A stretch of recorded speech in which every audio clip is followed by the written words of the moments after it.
And we're now being recorded. Before we begin, I want to do a little housekeeping. Everyone's lines, except for our speakers on today's webinar, have been muted to ensure that background noise doesn't interfere with the presentation. If folks have questions or technical problems, you can click on the chat box, which is on the bottom right-hand side of your screen, and you can share direct chats with either all participants, or if you have technical questions, please direct them towards me, Katie Anachella Spiker, or WOW Administrator. During the presentation, there'll be a few times that some of our speakers ask for your contributions to their presentation. We'd love if you can contribute those to the chat box as well. If you have questions during the presentation, you can type them in that chat box for the presenters, and then we'll circle back around to them during the question and answer section at the end of the presentation. Today, we'll be talking about adding a gender lens to non-traditional job training, and I'm going to let Lauren Sugarman go through the agenda. I'm going to skip just ahead to the next slide to give you a short introduction to our speakers today. We'll be hearing from Lauren Sugarman, who's the director of WOW's National Center on Women's Employment Equity. We'll be hearing from Beth Halverson, who's an instructor with one of WOW's Opportunities for Women in Non-Traditional Employment Partners, Summit Academy OIC. We'll also be hearing from Becky Hoffman, an instructor with another own partner, Wichita Area Technical College. So for right now, I'll turn it over to Lauren Sugarman. Hi, everybody. Thanks for joining us today. I'm really excited about this webinar and excited with my co-presenters who have a lot of experience out in the field and are doing some phenomenal work. So I think there's going to be a lot of learning to be had, and we're excited that you'll be able to join in by raising your flag, and we hope you'll contribute any comments you have in the chat box so that other people can share from and learn from your experience as well. The agenda today will start with just how to acknowledge gender in the design and delivery of curriculum. We will talk next about what it means to be culturally competent. How does that affect your capacity as an instructor or your capacity as program manager to make sure that women and people of color or other marginalized groups feel that they are included and targeted and supported and included in an equitable manner in the classroom. Then we want to get into a little bit of what are the strategies to make sure that you add a gender lens to your curriculum. And again, we think that being intentional and targeted, being neutral, sensitive, and inclusive are really planned out elements. So intentionality is huge here, and we want to give you some of the strategies we've learned and techniques we know that work in the classroom, specifically to make women feel comfortable. Next, we're going to hear some examples from our partners in the field, and Katie introduced Becky and Beth from Summit Academy, Beth from Summit Academy and Becky from the aviation program at Wichita Area Technical College. And then we're going to just talk a little bit about, end with policies that can support all of the activities we discussed. And we will leave room at the end of the session for your questions and discussion. So thanks again for joining us, and we'll just jump right in. So first, it's really important to think about what your current capacity is to add a gender lens. We know that some of you have been working with us for the last 2 years. Others have been our affiliates and program partners for many years, and so some of this may not be so new to you, but we hope that there are also others on the call that are just thinking about these things for the first time. It's really important to look at your program and first make sure that examples of underrepresented groups are evident in the training materials and throughout the training facility. I know that this seems like an obvious point, but it can be easily overlooked. So doing a little bit of an evaluation is important. One of the things that was an issue when women first started entering the skilled trades, skilled construction trades, is there were no female bathrooms in some of the facilities that supported apprenticeship training. So it's just something to be aware of. It's also important that we don't take this for granted, that people automatically know what to do in order to add a gender lens. it's important to make sure that to really evaluate your program's staff, instructors, recruiters, case managers, placement staff, as well as program managers, to make sure that people have a deep understanding of the impact of gender stereotypes, what the impact of hidden biases may be, and that they understand and can implement, that they understand the need for and can implement gender and culturally sensitive, targeted, inclusive teaching practices. And really to ensure that, and it's important that people, to understand people don't necessarily come to the table with those skills. We don't have a lot of conversation about this. We do have a lot of conversation that sexism exists or racism exists, but we don't necessarily have a lot of conversation about the practical, specific techniques to address it. And that's where professional development comes in. So sharing these kinds of presentations, doing some checklists and surveys among your program staff is really important. So I'd like to begin, let me skip back.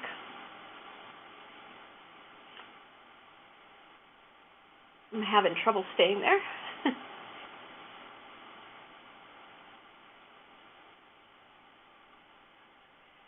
Sorry, with a little manipulation of the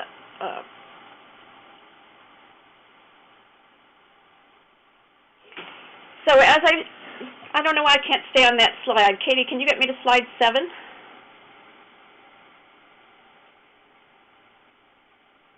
Good. Whoops.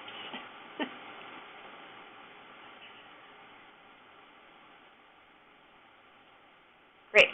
So it's important that not only does your curriculum reflect the policies and support for instructing with a gender lens, but that your whole program has policies and practices with regard to cultural competency. This means starting with a targeted, intentional plan to recruit women, to ensure that you have case management strategies that support women, and that you also have job readiness components that may be distinct to address women's specific needs. And we also encourage you to think about how you advocate for diversity and equity with the industry stakeholders. We all know that we may do a great job of preparing our students to enter non-traditional fields, but if we don't also consider the employers or unions or apprenticeship programs that they'll be going to and their understanding of cultural competency and sensitivity and inclusiveness, we may be setting people up for failure. So I want to move right now to how you make sure that your curriculum and design addresses cultural competency. So I've got a couple exercises here, and basically to really understand cultural competency, you need to understand what your own cultural worldview is. Where do you come from? What does your experience or your own background and cultural heritage offer you in terms of your window to the world? We all bring different experiences, history, practices, traditions, food, clothing. All of these impact how we view the world. So in addition to that, it really, where we come from impacts how we see other people's cultures and what we think about difference. Basically, you can think of, who is the other in your mind? Is there a baseline standard? Is that baseline standard a white standard and everybody else is the other? Sometimes this is just reflected in our language when we talk about minorities versus majorities. So it's important to be an effective teacher of a culturally diverse group of students to have an expanded view and knowledge about different cultural practices and worldviews. And this really helps support developing cross-cultural skills, communication, your understanding, and to be able to effectively interact with people across cultures. We see a lot of examples in our contemporary world about where there are still challenges. Probably the most visible examples right now are the challenges that policing has with working with underrepresented communities.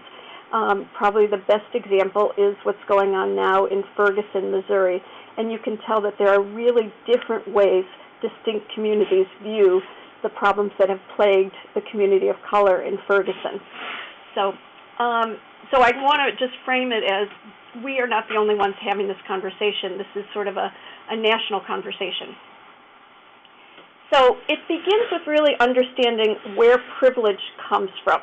And when we say privilege, we mean the advantages that you may enjoy because of your race, because of your gender, perhaps because of your religion, because of your sexual orientation, because of your national origin, or perhaps because of the language you speak. So I want to ask you all to just take a minute to reflect on any privileges you may have. And you can enter items into the chat box. And I hope everybody understands how to, Katie, can you remind people how to enter a comment into the chat box? Sure. So everyone should see on the bottom right-hand side of their screen a little icon that looks like a chat bubble. You click on that, then it should bring up the chat box, and you can click select all or send to all. It'll be multiple chat buttons and say group chat, and you can reply to my chat that gives some of the housekeeping information and dial-in number. So I'll give you a second to think about that. As you're thinking about that or writing, if you can also be thinking about what unearned opportunities are common in our society. Perhaps the best example of this is the legacy admissions to universities and colleges. And by that I mean that if you had a parent that attended a Harvard or a University of Michigan or a University of Illinois, your chances of being accepted into that school are greater because they take that factor in as they make selections on admissions. So what other unearned opportunities are common in our society? One I can share with you is that many people benefit from inheritances. So if you come from a class that allows you to have a home, for example, if your economic experience or the economic conditions of your family have allowed you to live in a home that you own, that's a legacy that you can share with your next generation.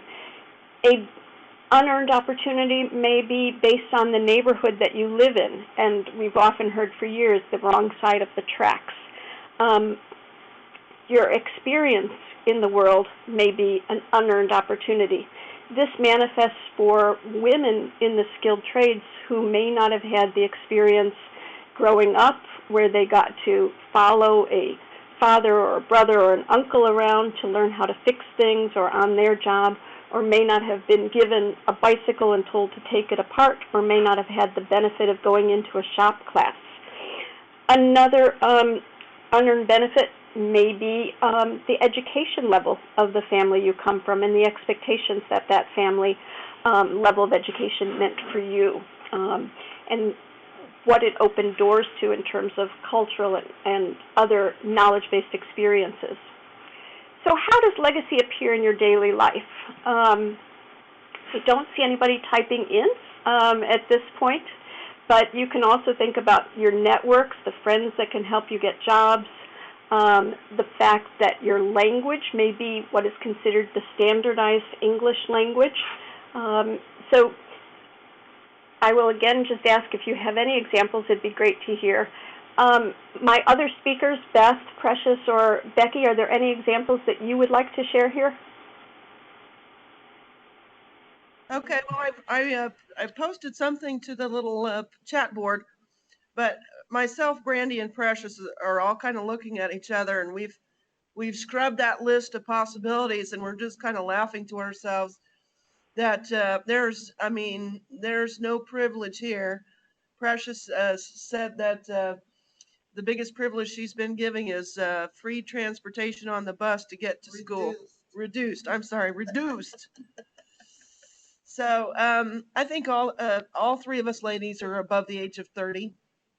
And I won't speak for them, but I can certainly say that after growing up in 9 foster homes and spending 10 years in the Army so I could create my own opportunities, there has not been any privilege that I can think of. Some of the follow-on questions that were asked later on in the presentation, a lot of that oddly really didn't apply. So I don't know if Brandy or Precious would like to add any more to that. Okay, we're good. Thank you, Becky. Thank you, the Wichita team there. So one of the things I want to point out is that it really is a myth that we live in a world where merit alone determines who gets ahead. So many other factors besides whether your expertise, your knowledge, and your skill set rule. So it's important to think about that. So privilege is manifested in different ways. One of the ways that you can think about it is to go through a checklist of ways that you may have privilege or that you may not have privilege in the world. So as a woman who worked in the skilled trades as an elevator constructor, it was impossible for me to say that I was confident that my coworkers did not think I got my job because of my sex or race. And in fact, I did get my job because of affirmative action goals for women in the construction industry. So whether or not I would have been selected based on my own merit, people viewed me and still view many women and many people of color as affirmative action beneficiaries. We are, but that doesn't necessarily, or we may have been, necessarily deem how well suited we are to the job. So as a Jewish woman, I am regularly asked my opinion about things from my perspective as a Jew. So I don't think, and we keep hearing a lot about, experiences of Muslims in this world as if all Muslims can speak for every Muslim or every act that somebody of the Islamic religion might have carried out. So, Beth, any examples you want to share here? Not as far as the religious aspect. Me being Lutheran, I think that's kind of a mid-road type. But I am looking at some of your other examples. The next one where you talk about I'm never asked when I was discovered I was heterosexual. The thing I could add to that would be that I think there is a stereotype in the carpentry field or in the construction field that it's perceived that any woman that gets in that field is gay, or that maybe that woman is in the field to look for a husband. I don't know if that's just the that gender barrier, or if it's a way of people trying to exclude others, or in order to put the females down. So I want to thank you, Beth. You can also think about the question that women often get asked. Did you change your name?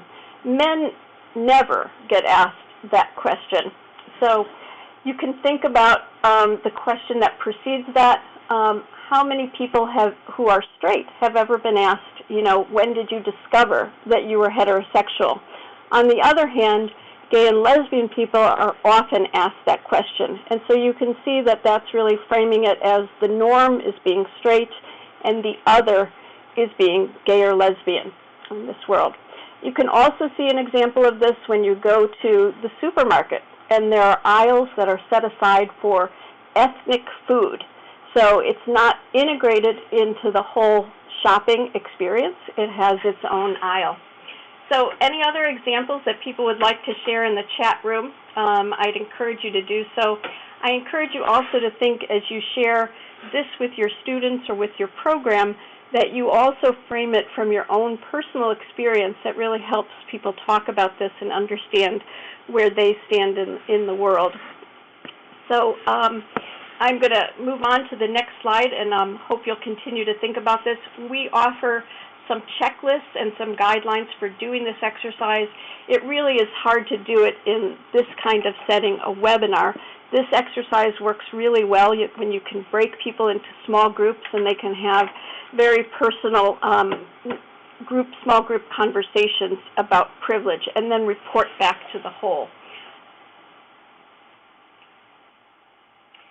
So let's go right into strategies for adding a gender lens to curriculum. One of the things that there is widespread acceptance of and a lot of research into, and although it's not 100% true for every woman or every man, we know from this research that women tend to prefer learning experiences that include the following factors. They help design the learning experience. The learning experience is learner-centered rather than just lecture form, but that as learner-centered, they get to practice and experience things within groups. Women appreciate getting structured feedback on drafts before they have to deliver a final product. And then women tend to like the process more than the emphasis on competition and the final outcome. So another thing to consider in terms of teaching women is that women are more likely than men to be affected by a lack of confidence, to have low self-esteem, or to fear that they will live up to the stereotypes of women. Perhaps a stereotype that women are too weak or women are too afraid to do something that has traditionally been done by men.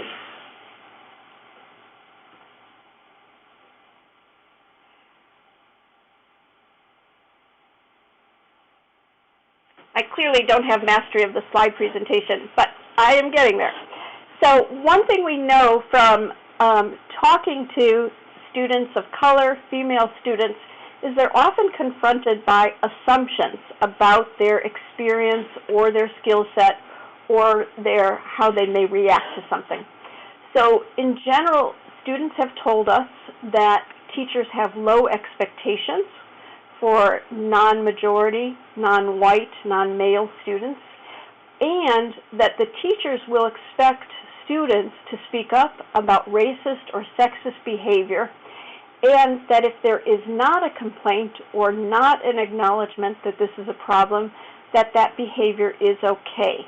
So this points out that you cannot rely on students to point out the problem. As a teacher, as a program manager, as a case manager, anybody interacting in the classroom needs to be vigilant, aware, and proactive about stopping sexist behavior. So one example I can give you is from an observation I made of a classroom about a year ago that was preparing students for construction careers. There were 3 women in the classroom of about with 15 men. The teacher divided the class into small groups. It turned out that all the 3 women gathered in one group and the men all gathered in 3 other groups.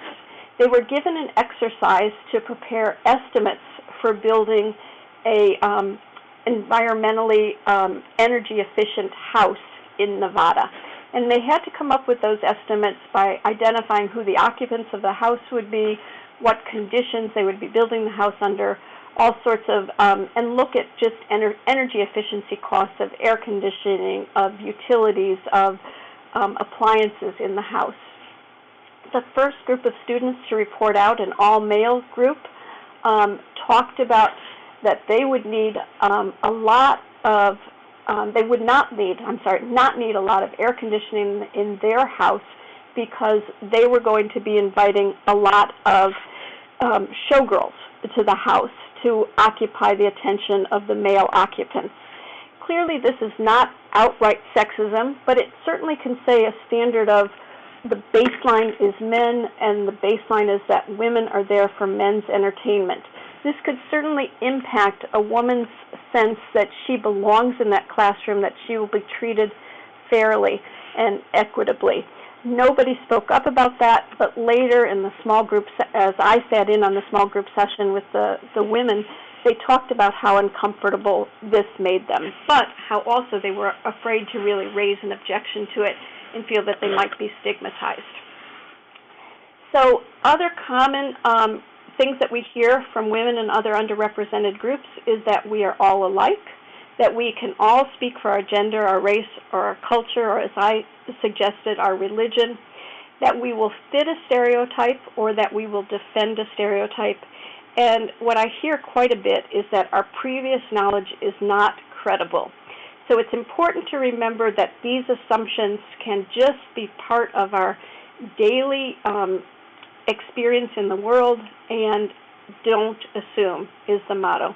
Really rethink and be careful that you don't perpetuate these assumptions and make people feel less part of a group experience. So I want to talk a little bit about the tips that instructors can use, pay attention to make sure that all students feel included. It's important to provide equal attention, instruction, feedback, and praise to students of both sexes. So this may seem like, a non-starter, very easy to say, of course we do that. An example I want to offer is that of a president of a college for information technology who talked about her experience as a teacher in IT with a mostly male classroom population. And the men were very aggressive in that class, eager to contribute, always the first to raise their hands, always the first to speak up. There was one particularly assertive student, and rather than try to quench that student's thirst for knowledge or thirst to be recognized, the teacher decided that she would ask that student to meet with her separately outside of the classroom because he was so enthusiastic but didn't want to take up all the time in the classroom. So there are sometimes just subtle ways you may need to address this. It's important not to overlook quiet but capable students. It's also important to make sure that students are integrated and work together and also have opportunities to lead small groups. Again, I point to the example of the classroom where they were broken into small groups, and the women sat together, the men sat together, and this is something a teacher should really try to avoid. You can do this by a variety of techniques, asking people to number off so that you can avoid this scenario. Be careful not to ask students of one gender to perform activities that you wouldn't ask of another gender. Make sure that you monitor the classroom dynamics to avoid stereotyping and subtle classroom inequities.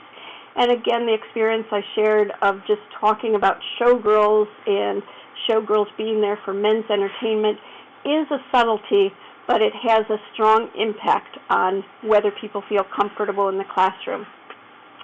It's important to use a variety of models for creating and delivering lessons so that all students have a chance to make use of a variety of teaching methods and instruction methods that work best for a distinct set of learners.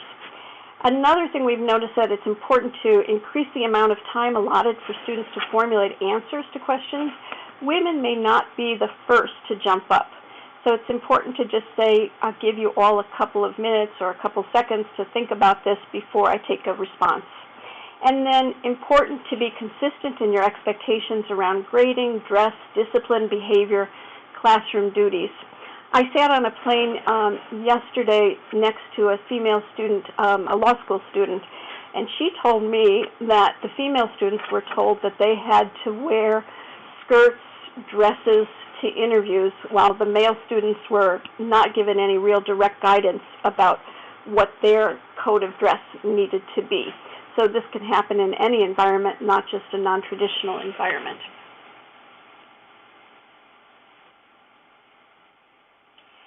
Images and words are critically important. One of the great things I saw when I went down to visit the class in Wichita was there were several screens around the room, and there were a constant set of PowerPoint images being rotated on the screen, and one of them was of this "we can do it" image, which really sends a clear message to students that women are part of this industry, women are powerful, women have strength, women belong here. It's important to make sure that sexist and racist language is not included, and that you think about the common language of the trade or the industry that also make women feel less a part of that or not talked to directly. The best example I can think of still exists in the skilled trades. We've seen some changes where international building trade unions have changed their name. The International Brotherhood of Painters is now the International Union of Allied Painters Painters and Allied Craft Workers. The International Brotherhood of Bricklayers is also the International Bricklayers and Allied Craft Workers Union. But unfortunately, we still have the International Brotherhood of Electrical Workers or the United Brotherhood of Carpenters. Women still talk about receiving letters that are addressed to Dear Brother or Congratulations, Brother. You've now achieved third-year status or you've now achieved journeyman status. So all of these make us say, hey, are they talking to me? I'm going to give you a chance to think about how our language has changed over the last 30 or 40 years. So these were common terms when I was growing up, to have businessman, cleaning lady, congressman, craftsman, fireman, manpower, man hours, middleman, stewardess, weatherman, mailman. So can you think of alternative terms that are now more commonly used to reflect these gender non-sensitive terms? I'll give you, okay, salesperson, congressperson. What about a term for stewardess? We now call them flight attendants. What's a way to talk about manpower? We can say work hours. Labor hours. Labor hours, thank you. So here you can see on the next slide some ways to change your language around these. We now are commonly calling stewardesses flight attendants because they are of both genders. Weatherman is a meteorologist. Cleaning woman is a housekeeper or custodian. And we no longer say fireman, we say firefighter.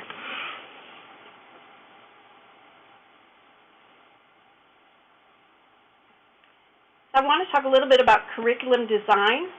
So in addition to making sure that instructional practices are gender inclusive and gender sensitive and gender neutral, it's important to think about elements of the curriculum that address the specific needs and issues that a woman or a person of color may be coming into the industry with.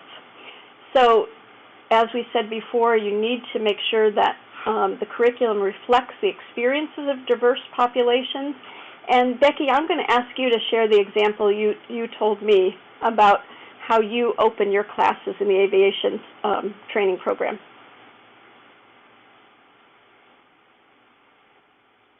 Well, when it comes to the history of what we're doing here, very pleased to say that our history is rich with fantastic pioneers like Amelia Earhart and Olive Ann Beach, who Olive Ann started out in 1932 building Beechcraft with her husband, Walter Beach. Unfortunately, after the war, they did very well, but Walter passed away in 1950. But Olive Ann took that company, Beechcraft, from 100 employees in 1950 to over 10,000 employees when she ultimately sold that company to Raytheon for an untold sum. She is a member of the Aviation Hall of Fame, a beloved lady here, internationally, but certainly here in Wichita. Generations of her children, grandchildren, great-grandchildren are community members. And then we look to the strength of World War II aces in Tuskegee Airmen, and the fact that Rosie the Riveter was in fact right here in Wichita. We built these airplanes. We build 60 to 80% of the world's airplanes right here in Wichita. So we certainly understand the importance of embracing a bit of diversity. We still have a ways to go, but I would say that we actively look to bring people especially women, into the aviation and aerospace industry, and we can thank our pioneers for helping lead the way. Thank you, Becky. Beth, anything you want to add here before we move to your presentation? So I'm going to go on to just say that it's also important to make sure that you add to the curriculum modules that specifically address issues that are that women will face in the workplace and may face in the classroom. It's important that women and people of color know their rights in the workplace, and not just that women and people of color know this, but all students understand how to prevent discrimination, what to do if they witness or experience discrimination, and how to try to prevent it and be proactive about ensuring that the workplace is free of not just discrimination, but sexual and racial harassment. Another topic that we encourage is the health and safety of women in construction. Many of you probably have OSHA courses that are part of your curriculum, but those may not address some of the ways that women experience health and safety issues. One example can be the question of sanitary facilities on a job. So these may be totally inappropriate to women's toileting needs. So we encourage women to understand that it's okay to ask for a separate sanitary facility, that the law protects that. We also talk about what it means to address personal protective equipment from a gender lens. For example, gloves may not be designed to fit a woman's hand. Coveralls may be too big. All of these can present a safety hazard in the workplace. If you're in a tight situation or you're around moving parts where your too big clothing or too big gloves may not make it in the way or get caught in moving machinery. Ergonomics is another issue. So, for example, a forklift may be designed for a standard male body, and it may not be adjustable to fit a woman's size, length of her arms, length of her legs. So important to think about how women can address these issues that they may face in the workplace. And then we encourage you to include a curriculum module that addresses issues of cultural competence, so everybody can start to act, think, and talk in a way that allows everyone to feel respected, accepted, and integrated into the class and hopefully into the industries that they're moving into.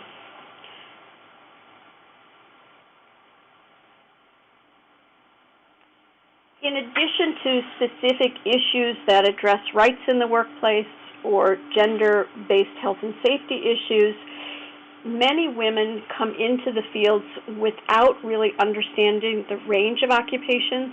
It's good to consider some kind of introductory session that will allow people to experience a range of different trades, occupations through actual experience and practicing. Many women may not have experience using tools or understanding tool names or how to care for tools. Women who come into the industry after some experience in the work world or several years post their secondary education may not feel comfortable with test taking. They may have a lot of anxiety about that and not have very much recent experience doing that. Another area that women tend to have less experience than men is with spatial and mechanical aptitude. These are the kinds of skill sets that are related to paper folding, origami, moving things from two-dimensional to three-dimensional, understanding leverage, understanding electric power.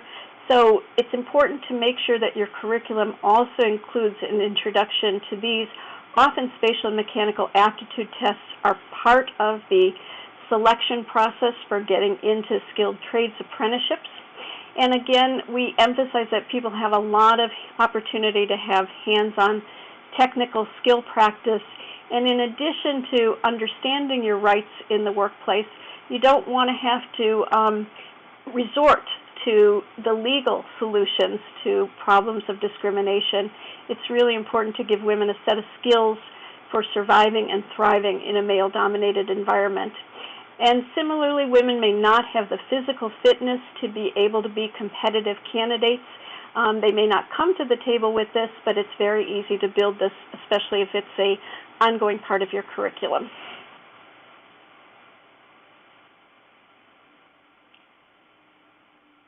So I'm going to pass the torch to Beth Halverson from Summit Academy, and thank you all. Thank you, Lauren. Hello, everybody. My name is Beth Halverson. I'm a carpentry instructor at Summit Academy in Minneapolis.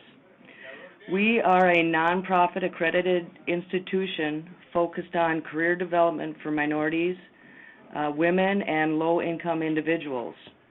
The courses offered here at Summit include careers in healthcare as well as construction.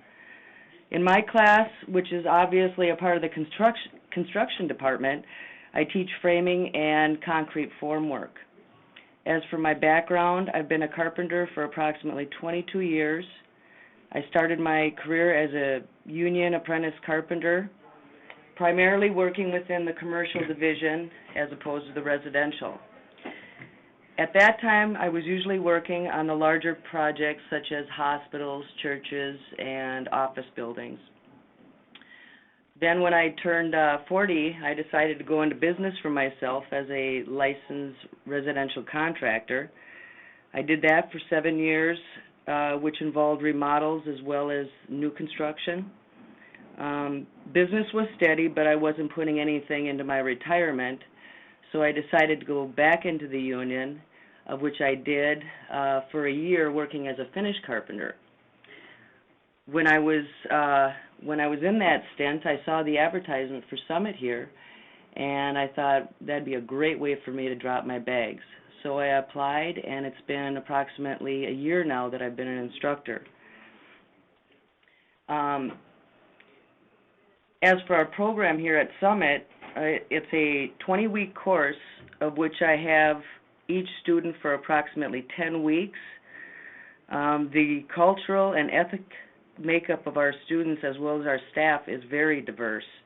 80% of our student population are persons of color, and our female enrollment is 13%.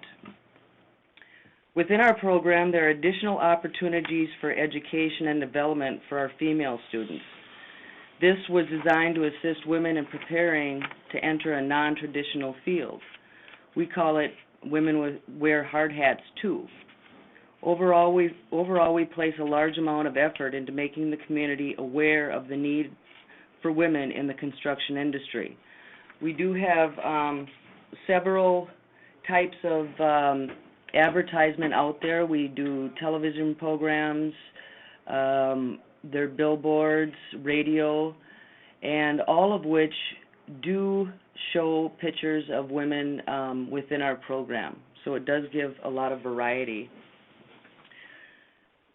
In our Hard Hat program, we have a once-a-week forum to where I either facilitate a meeting discussing topics pertaining to sexual harassment,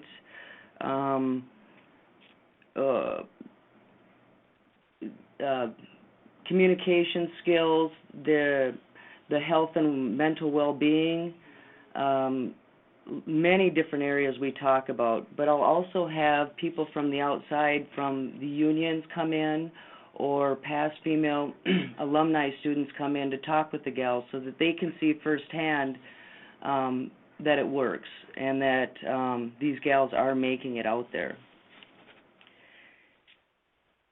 One thing I could say, though, on a last note is that, in my opinion, I feel that my gals probably have an advantage in my program in the fact that they can see firsthand that a woman, being myself, can perform capably as their male counterparts by watching me demonstrate the activities that I assign, of which most of my activities are group activities, and I will mix them up, having the females at one time be a leader of the group and another time as a follower, but I make sure that I mix that up all the time. And I think that this gives, this is very beneficial, not only to have my classes as being co-ed, because it allows the women to get used to working alongside the males as well as the males working with the females. So that's pretty much our program at Summit. If anybody has questions, I can answer those. But we do have a lot of opportunity here at Summit, and it's a great program, not only for the women, but also for the diversity of the students that we do have. Thanks, Lauren. Thank you, Beth.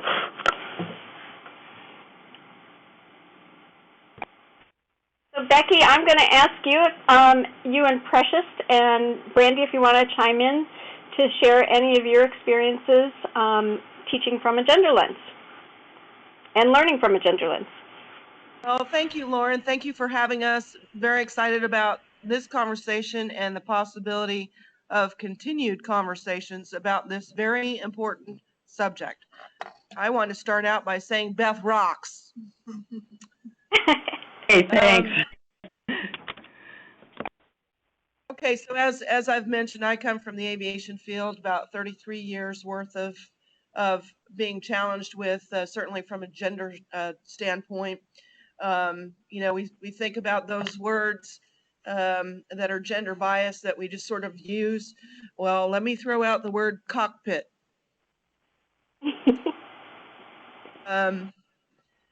And those are ingrained and embedded to the point where it's just everyday stuff that we hear. We're sort of used to it. That said, there's a certain level of acceptance that one endures or embraces so that we can get to the brass ring, which is for all of us to work side by side on the manufacturing line, for all of us to be able to pull out our wrenches from the toolbox and repair those airplanes next to each other, and of course to be in the cockpit together. And we have been doing that for generations. It is still a male-dominated industry, however. From the Wichita Area Technical College perspective, I don't have any slides to offer today, but would welcome you always to visit our website at watc.edu. And there you'll find we have 75 programs of study, anything from healthcare to automotive to electrical engineering, non-destructive testing, aviation maintenance, and aerostructures, assembly mechanics. And it is that program, Aviation Core, that I am working with members in our community through Goodwill and Next Step Alliance and individuals, male and female, all walks of life, who are working concurrently to get their GEDs while they're getting college level credits. The aim of sending them forward to the next pathway, whether it be composites, aerostructures, welding, or what have you, so that they can have a life-supporting income at the end of the pipeline. We work with employers, and we have anywhere from a 94 to 97% job placement rate for our graduates. So on top of that, we have deeply committed faculty and staff who advocate for our students throughout the city, and dare I say nationally, under the National Aviation Consortium grant, to really embrace the concept that each of us has something important to bring to the manufacturing line. And the NAC grant allows us to continue to have an audience on a national and, I think, growing international level. In terms of the things that I endeavor to do as an instructor, first, I'm allergic to things that are really meant to be gender biased or race related. I literally can hear it from 6 miles away. So that kind of vocabulary is not ever welcome in my classroom. We do have a lot of discussions. We prefer open communication about anything. It all ties back to the key things that you'll need to have when you go out into the workforce. We call those global professional standards, things like communication, integrity, honesty, and so forth. So that said, from my teaching style, I'm really going to say my big emphasis now is not so much focusing or not focusing on gender or cultural differences, but to really view things from a human factor standpoint. So all of my content and my courses are taught with respect and consideration to the fact that I'm teaching human beings who are often tired, who have no more time left in the day. They may be anxious as it is, stressed in life, and so it's really up to me to manage and create an environment that is welcoming and also something that really assures their success. Precious may have something, or Brandy may have something she'd like to add, so I'll pass the baton to the ladies.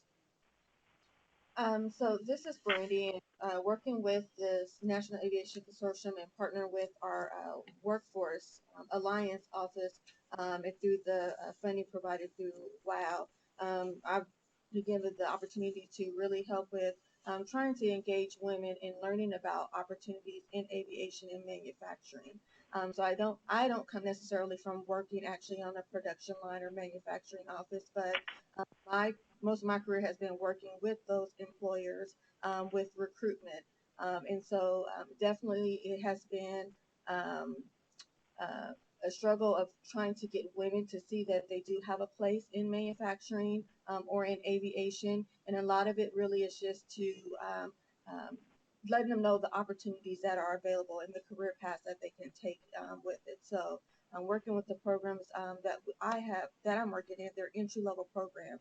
It's really trying to get them to see that there is a career path that can help them to be, independent and be able to take care of their families. And seeing the tide change right now, I think we're at about a 22% rate for the programs that I work with of women or females that are in those programs. And the more successful that those women are, they go and tell their sisters, the other family members is helping to increase that number.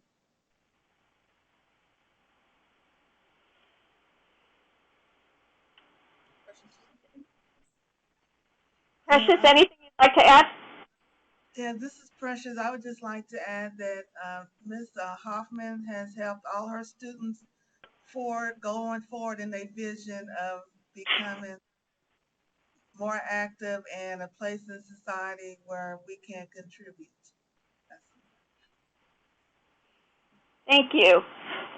Thanks to all three of you, and really appreciate the emphasis that you put on, Becky, of embracing everybody as humans and distinct human beings, and really talking about what adult human beings bring to the classroom is a whole set of other responsibilities that they may have in the world that they're not necessarily full-time students, usually far from it, and that they are probably having responsibility for families, for childcare, for elder care, and probably other jobs as well. So thanks for sharing that. And I especially appreciated the way you talked about just embracing and encouraging. I think those are important words that particularly apply to the populations we want to serve. And as we establish an inclusive and gender neutral, targeted environment, embracing and encouraging and supporting are really key elements to frame your teaching view. So thank you, Beth, as well, for adding to this conversation. I know we have one flag raised, and Rachel, I'll give you a chance. If you unmute your phone, then can we unmute one person, Katie, to add to the conversation? We can. I want to jump in, and Rachel, please direct message me if I'm incorrect. I believe Rachel's flag was up from earlier and that we've already addressed that. Okay. But otherwise, it'll be a little bit difficult as folks called in from phones to unmute you to ask questions. But if you do want to either direct message us with your questions or add them to the chat box, we've got one pending right now that we'll come back to after Lauren completes the last of the slides, the last section of slides. But if folks are thinking of those and want to share them even now before we get to the open discussion section. Okay.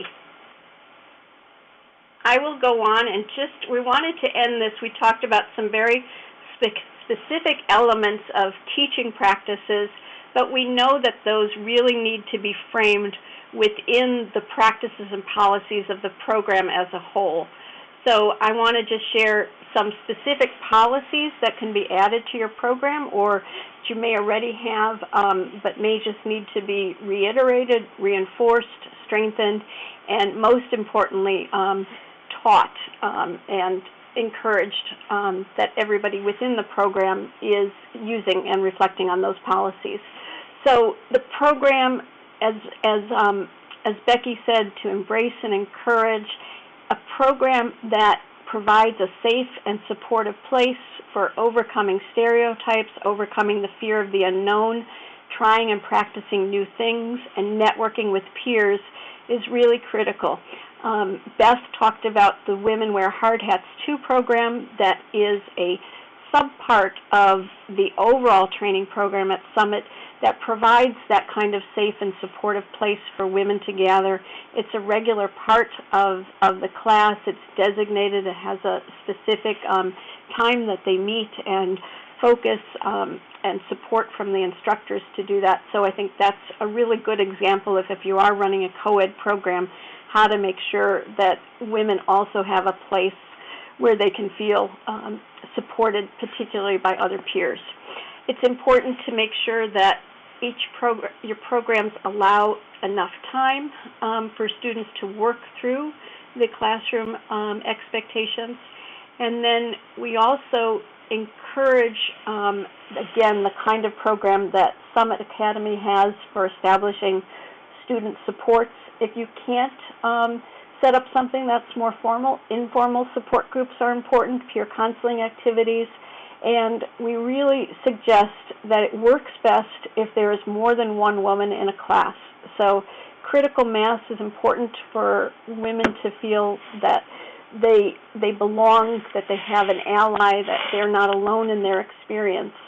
So, and if you can bring mentors to the program that reflect the cultural and gender representation of your students, all the better. And finally, making sure that program staff can examine their own assumptions and beliefs, that they have the real tools and have themselves practiced with adding a gender lens to the program so that they also feel support through professional development for applying some of the techniques we talked about today. And then to really do a review and evaluation of your program from a gender lens. And again, we can provide some checklists to help you do that. And as reflected here in this conversation, to engage a diverse teaching and support staff, I think it's really phenomenal, as Beth said, that she can really represent her success in the field and be a role model, be direct. Becky does the same in her classroom, and that really sets a tone that's very important. If you have a complete staff that's all male, you can bring in females to support a specific aspect or a lesson plan, or they can be part of a role model panel or part of a mentoring program. So even if you are an all-male staff, think about additional ways to bring women into the program. And now we've completed our part of the presentation, and we're happy to take questions and suggestions and have you all enter the conversation. And as Katie pointed out, I think the best way to do it is through the chat box. Or Katie, are we going to unmute? I'm still confused. So chat box is best way to get your questions to Lauren, myself, other panelists, and I will help facilitate those to the panelists. Right now, we've got one question that's come in so far that I can share, Lauren, if you'd like to go ahead. Sure. Okay, cool. So I'll let any of the panelists who want to unmute themselves and join in answer. Maybe I'll start with Lauren just for sake of organization virtually. So Lauren, we have a question from Precious of a Wichita Area Technical College. How do we manage and consider those persons with physical disabilities in the context of adding a gender lens to instruction? Well, I want to say that we could do a whole separate webinar and probably many more hours of conversation and discussion about this particular issue. It's important to recognize that people with disabilities come in all shapes and forms and sizes and kinds of disability. Some are visible, some are invisible, and probably the most common that people will experience in classrooms is folks who come in with challenges to learning disabilities, dyslexia, problems with math, executive function. And I think, again, the same thing applies here, that the more you know and understand what the impact of living as a differently abled person in the world is, the better you will be able to teach and support that student. And the best way to learn that is to ask, to not assume, to get training, and to read literature and share, listen and learn from the experiences of people with disability. And then, of course, to make sure that you're compliant with the Americans with Disability Act so that you can provide the accommodations that someone might need to be successful. If it's a disability in terms of executive function or reading disability, you may need to provide more time for somebody to take a test. You may need to provide a computer versus a handwritten test, or just the opposite, a handwritten test versus a computer. Somebody may need an interpreter or a coach. So there are a variety of ways to incorporate sensitivity and inclusiveness for people with disabilities. Unfortunately, this is not my area of expertise, but I think many of the same principles apply of professional development, don't assume, learn from the experiences, and be sensitive and aware. I would have to agree, Lauren. I know at Summit here we have an excellent support staff in that if a student is identified with a certain type of disability, we do have programs to help them, say math tutors. We have people that can help them with their tests. If a person has a difficulty in taking tests, I will have access to the support staff to where they will give the test to the student, reading it out loud and having them do it more of an oral exam. But there's many times when I have students with certain type of disabilities. When it comes to the physical disabilities, we do have to look at it realistically in the construction field with the physical disability, but I never assume that they can't find that they won't be able to find a job, because there's many various types of carpentry work out there, and there might be an avenue for them as well. So they receive the same kind of education, and I'm right across the board with you. There was one thing I did want to talk about, and that was, I think you mentioned something about the competitiveness, to de-competitize, I don't know how you'd say that, but I guess my perspective is that I do have the gals in competitions with other students, because it gets them used to that stress factor of knowing that people are going to be watching you perform, that they can perform under a more stressful state, say. And so I think it's in my experience, it has been a benefit to them. That was just a side note, but yeah. I think it's important, good comment, that it's important to mimic and mirror the conditions of the job site that people will go into, but as you do that, also provide vehicles for those folks that aren't quite ready to jump into that challenge.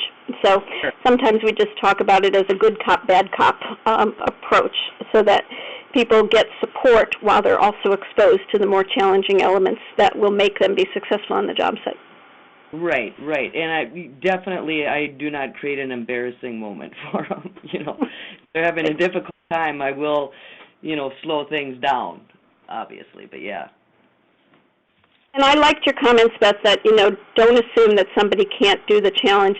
I have seen women in the construction industry who have one arm. I have seen women who are deaf succeed out there in the trade. So there's, you know, a wide variety of skill sets that can be accommodated, or disabilities that can be accommodated for a variety of skills.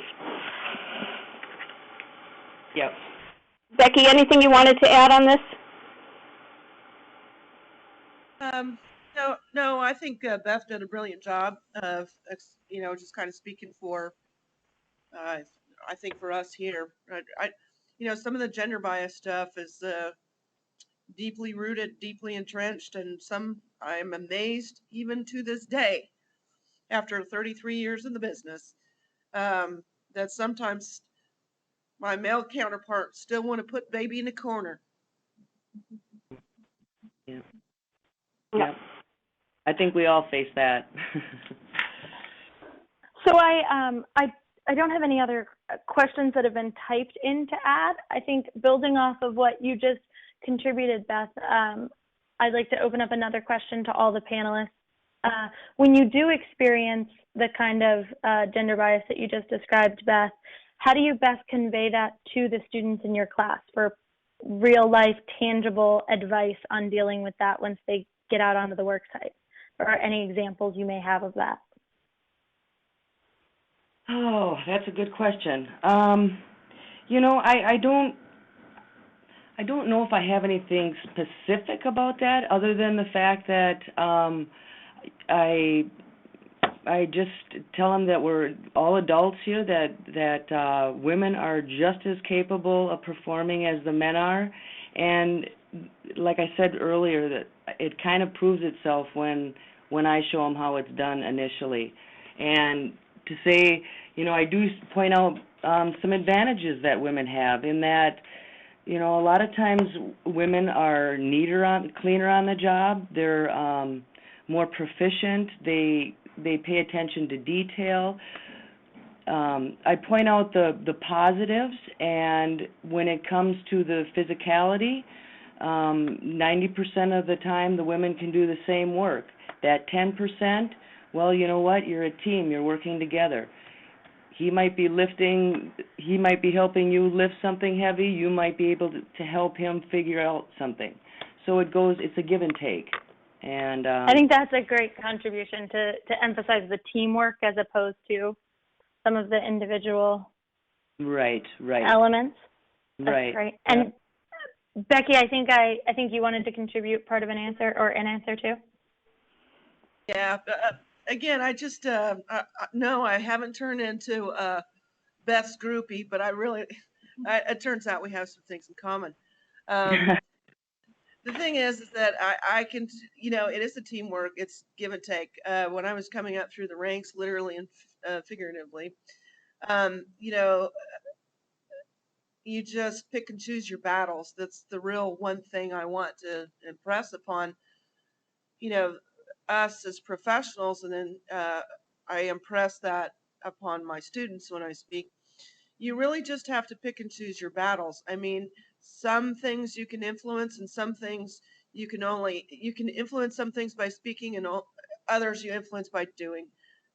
Really, it's about doing it well. And then when it comes down to the teamwork, I can tell you that my little teeny tiny hands were needed so many times working in the hellhole of a Cobra attack helicopter. And when you work in that hellhole, big boys can't get in there. And so they very much appreciated the fact that I had these differences. And when I won the respect and esteem of the pilots who were flying my aircraft, sooner or later, I got the respect of my peers. So really, you have to know that you may start out as the underdog, but you're that person. Embrace it right off the bat that you're going to have to be better than everybody else. You're going to have to work harder to prove yourself. You're going to have to accept a certain amount of unfairness and reckon with the fact that really, when it's all said and done, fairness is an illusion. It's just a matter of you know, how you perceive those things and what you're going to do about it. And I found that my success came more quickly when I got thicker skin. So take that for what you will. Yeah, I agree with Becky. And Lauren, did you want to add anything to the answers to that question? I will just add that I've become a fan and groupie for both Beth and Becky, and I really appreciate your contributions to this conversation. And as both of you indicated, this conversation can go on, and I encourage all of our participants to stay in touch with WOW, and we can connect you with Becky and Beth, who I'm sure would be happy, I'm speaking for you now, to answer further questions or have more dialogue. I think one of the things I always say about women is that we need to be reminded that learning is expandable, that knowledge is expandable, that we don't have to start with the baseline of knowledge, and sometimes we come in expecting that. So I learned a lot from this session, and that reemphasizes that for me. So if we don't have any other questions, Katie, are there any others? None in the queue, nope. All right, then I will say thank you to you all for joining us, and a special thanks to Beth from Summit Academy, and to Becky, Precious, and Brandy from the Wichita Area Technical School and the PACES program out there. We appreciate your great contributions today and look forward to continuing our learning with everyone on this important subject. Thank you. Thank you. Thank you.